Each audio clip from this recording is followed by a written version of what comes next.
Black pepper, something so ordinary, it's easy to forget just how extraordinary it really is. You probably use it every day, a twist of the grinder, a sprinkle on your eggs, and that's it. But have you ever stopped to wonder, where does black pepper actually come from? How does this little black ball go from plant to plate? Well, buckle up, because today we're going on a journey through spice farms, sun-drenched fields and steamy drying rooms to uncover how black pepper is really made right here on History of Simple Things. To start, let's go to where black pepper is born.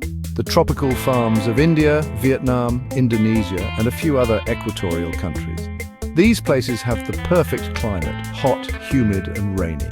Pepper vines thrive in this environment. Black pepper comes from the Piper nigrum plant, a climbing vine that grows up wooden poles or trees. It looks a bit like a grapevine, but instead of grapes, it produces long clusters of tiny green berries. Yes, that's right. Black pepper starts out as a green berry. The vines take about 3 to 4 years to mature enough to bear fruit. Once they're producing, the peppercorns grow in long, spiky clusters. They're harvested when the berries are still green, but just starting to ripen. Timing is everything here. Too early and the flavor won't develop. Too late, and you don't get that classic black pepper bite. Harvesting is usually done by hand. Farmers climb ladders or use long poles to pluck the pepper spikes off the vines. It's careful, repetitive work, but it has to be done right to get the best pepper. Once the berries are harvested, they're separated from the stalks. This can be done by hand or by gently threshing the spikes. At this point, the peppercorns are still soft and green. But here's where the magic starts to happen. To make black pepper, the fresh green berries are briefly cooked in hot water. This step isn't to cook them per se. It's mainly to clean them and to start the enzymatic reaction that will darken their skin. It also helps soften the outer layer, which makes drying easier. Next, the peppercorns are spread out to dry in the sun, sometimes on mats, concrete slabs, or large tarps. This drying process can take several days depending on the weather. As they dry, the outer skin shrivels and darkens. The heat and enzymes begin to break down the flesh, just slightly, concentrating the flavor and aroma. That's how those green berries slowly transform into the wrinkly black spheres we recognize as peppercorns. The sun-drying process is, well, absolutely critical. It reduces the moisture content from about 70% down to around 10%, which makes the peppercorns shelf-stable and, gives them their long-lasting punch. Once dried, the peppercorns are sorted by size and quality. Higher-grade peppercorns are larger, darker, and more uniform. These are the ones that usually get sold whole or end up in premium grinders. Lower grades might be used for pre-ground pepper, or even processed into pepper oil, or only as reason ingredients that show up in processed foods, snacks, and even perfumes. You'd be surprised how much of your everyday food has pepper extract in it. From here, the peppercorns are bagged up and either sold locally or exported around the world. Vietnam, for example, is one of the largest exporters of black pepper globally. Tons and tons of pepper leave their ports each year, heading for supermarkets, spice companies, and restaurants everywhere. Some pepper is sold whole, some is ground.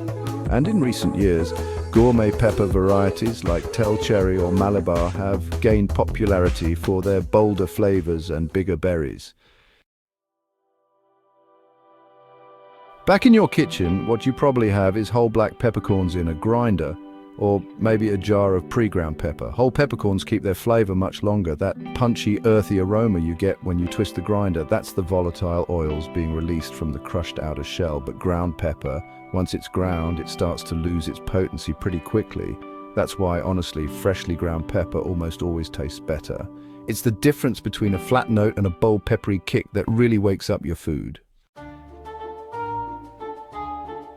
Now that you know how it's made, here are a few fun facts about black pepper. It's often called the king of spices. In ancient times, it was so valuable it was actually used as currency. The Romans used it in almost every dish, even some desserts. During the Middle Ages, black pepper was locked up in vaults like gold.